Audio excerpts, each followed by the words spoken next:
Getting acceleration here with this F-150. Hey everyone, it's Ben Hardy here, and in today's video we're going to be going over a 2021 Ford F-150 with the 2.7 liter V6, and we're basically going to answer the question of whether or not you should even look into this engine. First and foremost though, a huge shout out and thank you to Performance Ford Truck Country here in Bountiful, Utah for giving me some time with this F-150. Check out their inventory in the link below. Let's get into the video.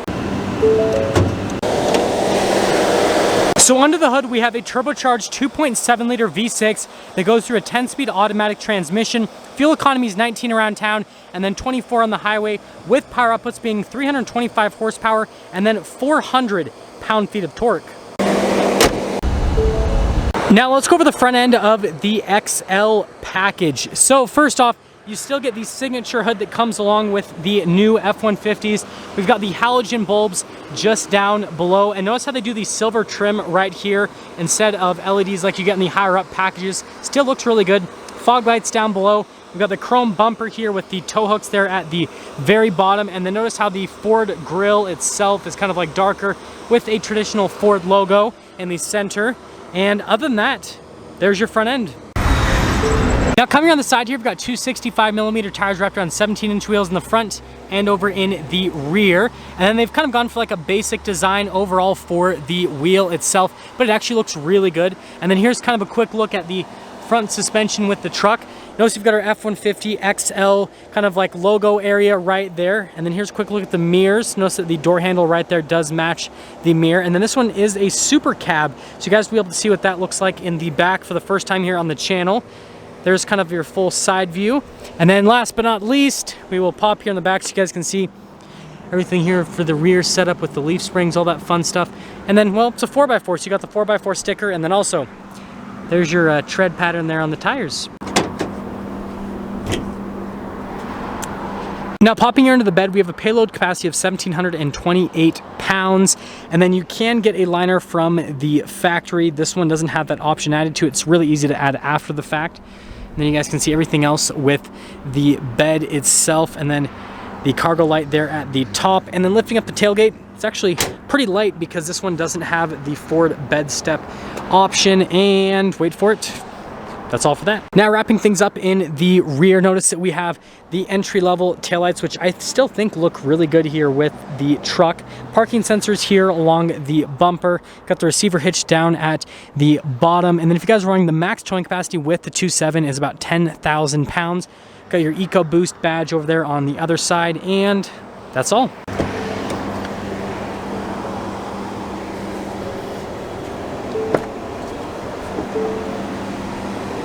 So let's go over things here in the rear first and foremost. So here are the seats. You can see we've got these full cloth seats. I actually really like the design there. It kind of looks a little bit retro in the middle of the seat. I don't know, I like the look of that. And then you guys see here down below with the flooring on this truck. Obviously this is kind of more of like a work truck, so you wouldn't have flooring that's easy to clean, but let's pop in. So first off, stepping in, pretty easy to get in. If you guys are running about 6 foot, there's my legroom. Headroom's really solid as well. It's actually pretty comfortable back here, believe it or not. And then over here you can see we've got a little charging area where you can charge some devices. But yeah, the Super Cab is actually relatively spacious. I'm surprised. Let's head to the front. Look at the seat belt there on the door itself, and then also the door panel. Interesting. Looks good though. Now here's the door panel in the front, and the material used here at the top actually looks pretty good, again, for an entry-level truck.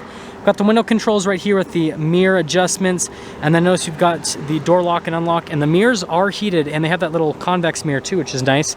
And then here are the seats at the front, so you can see all of the cloth trim and everything with the seats. They are manually adjustable. There's the pedals down below, and again, you've got that flooring that's really easy to clean. Parking brake right here with the light controls right there, and then you've got the cargo light as well. The steering wheel is manually adjustable, and there's one more look before we pop in.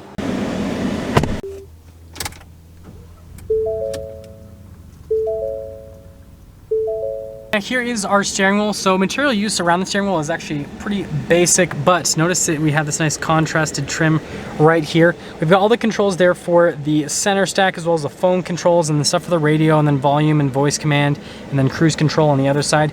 Got the little turn signal windshield wiper stalk, and then we've got the column shifter, which is actually really easy to use. The actuation on it's amazing. You've got that for the manual shift function, then notice that you've got the plus and minus for that. But yeah, definitely the best column shifter in the truck industry. Now here's the center gauge cluster. Notice that most of it is analog, but we do have that screen there in the center, which gives us different bits of information on the truck. Overall, for being, again, an entry-level package, I think this all looks pretty good, pretty modern. Not as cool as the full digital readout that you get in like a fully loaded F-150, but it still looks cool. And also, 112 degrees. Wow. Now here's the center infotainment system. First off, we're gonna pop it into reverse. So notice we get a backup camera, and you've got the zoom function. And notice that you can turn off the park brake right there with the backup camera, which is so nice because sometimes systems like that can be kind of annoying, and also the parking sensors. And it's cool that it's like, hey, I know you're in reverse right now. Do you want to turn those off, or do you want to have them on? Which is really convenient, especially if you're hooking up to a trailer. Now, as for the rest of the infotainment system itself, response time with the screen is fantastic. Again, it's not as cool as like the bigger screen you get with the F-150, but for being an entry-level screen, looks great, functions great, and it's all that you need. So up here, we've got our auto stop start. We've got this for the camera system, so you just press that and then that'll pop on the camera. So, I mean, that's pretty cool right there. And then we've got our hazard lights, stability control. Sorry, it's kind of hard to see because of the sunlight. And then analog controls here for the infotainment system just down below. We've got our climate controls here. It just has a single zone climate, but being a super cab, it's a smaller sized interior, so you really don't need a dual zone. And then notice we've got all these little charging ports, which is definitely convenient. And then down below, there's even more trailer brakes. And then notice we've got our driveline select. So you have your 2-wheel high, 4-wheel high, and then 4-wheel low as well. And then with the drive modes, those will pop up right here. So we've got our normal, slippery, deep snow and sand, mud and ruts. And then over on the other side, we've got our tow haul, eco, and sport. Yes, even in the entry-level F-150, you still get all those drive modes. It's pretty cool. Got some cup holders right here, and this one does have the bench seat configuration, so you can pick this up and it turns into a middle seat. And then if you guys are wondering, there is some storage underneath the seat as well, which is pretty nice, pretty convenient as well. And then here's kind of like a look there at the flooring for the front. And then we've got the cool button right here to open up the top glove box, regular, normal bottom glove box. And then notice we've got the nice trim there on the dash, and even the glove box, look at that, pretty nice trim there on the outside of it. And then finishing things here at the top, we've got our sunglass holder right here. We've got the manual mirror dimmer, and no sunroof or anything like that. Again, it's a work truck, why would you expect that? Also fixed rear glass, but that's all. So here is the window sticker for the F-150. Feel free to freeze a frame if you want to read all of the standard equipment that comes with this particular truck. And you can see there's a little bit of optional equipment added as well, including the 2.7 V6. You can see that kind of breakdown over here. Total MSRP, $42,590. Let's take her out and see how she drives.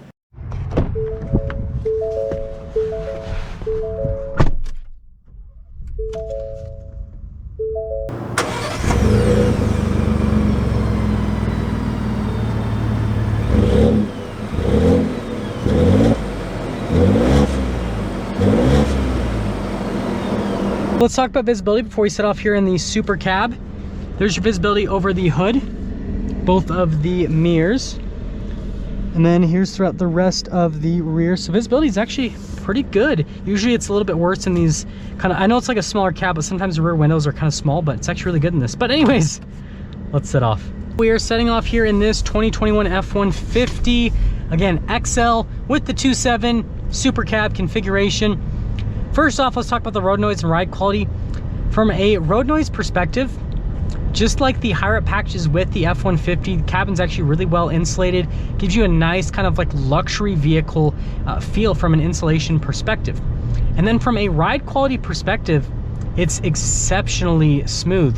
And that's something that's a characteristic, again, of this new F-150. They've just really smoothed things out with the suspension, and that carries over into this more entry-level package as well, which is just absolutely fantastic. And so this is a truck that, even though, you know, on the outside and, you know, a little bit on the inside, it kind of is more work truck-ish, definitely doesn't drive like a work truck. It really does drive like a nice, refined luxury vehicle, and I'm very confident in saying that. And on top of that, we'll see how the brakes are kind of sewn up here. Yeah, braking feels great as well with the truck. Just overall, really comfortable in the seats as well. The seats are really supportive, but this cloth is soft enough that you could sit in this truck for a really long period of time, and it's just not going to be punishing whatsoever. And so just overall, Ford's done a really good job again with this entry-level package. And before we get the acceleration or anything, I just kind of want to talk about like just how this truck feels overall. It really doesn't feel like a work truck anymore. It feels like a nice, more upscale vehicle. Like, it doesn't feel like a full-blown luxury vehicle from the interior, because again, you've got lots of plastic and all that kind of stuff, but you've got a nice infotainment system. The controls look nice. The center gauge clutch looks nice. Everything looks really nice with this truck.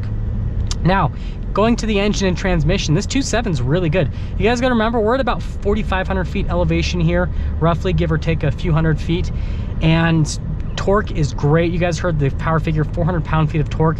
But when you're just like slightly getting into the throttle and just kind of, you know, piddling around town, it does a really good job with getting up and moving. So that's definitely a huge plus. Now I'm going to kind of slow down here just a little bit, and then we'll kind of get into it. Wow, gears down just instantly. And this 2.7 is no joke. It's a peppy engine.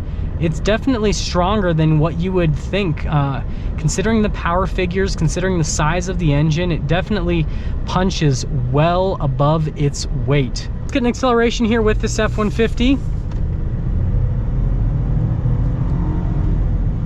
Yeah, definitely quick from an acceleration standpoint with the 2.7. Now, it's not nearly as punchy as the 3.5, but what I would say is it's not too far off from the 5.0. The 5.0 definitely does feel a little bit stronger than this 2.7, but it's not as big of a difference as you would think. Yeah, especially just that torque that you get out of this engine. It's really strong. So that'll get me to summing things up with this truck, and then with the 2.7 as well, and then also with the Super Cab. So first off, for the XL package, really nice for an entry-level package. I think Ford did a great job. You get a ton of equipment for the money. Now on to the 2.7, really strong engine with that 10-speed automatic transmission, just does a really good job overall. Really quick to shift from the 10-speed, and then this 2.7 definitely punches well above its weight. And so if you're not towing massive numbers, then I would look into the 2.7 because it's strong. It's a really good engine. Now going to the Super Cab, it's actually pretty big for being, you know, the smaller cab variant with the truck. And again, actually fit in the back seat. Now, I wouldn't necessarily want to be there for super long trips, but for shorter trips, I think it's more than adequate. And so it's just an overall package. This is a great work truck. And again, because it rides so smooth, it'd be such a comfortable experience overall. And so if you're looking for a work truck that would be very comfortable to daily drive, you got to check out this new F-150, and don't look past the 2.7. It's strong, especially if you're, you know, dead set on the 5.0. I would drive this and the 2.7 before you make a decision. Now let's get some things up for our video on this 2021 Ford F-150 with the 2.7 EcoBoost. Again, a huge shout out and thank you to Performance Ford Truck Country for giving me some time with this F-150. Check out their inventory in the link below. I'll see all of you in the next video.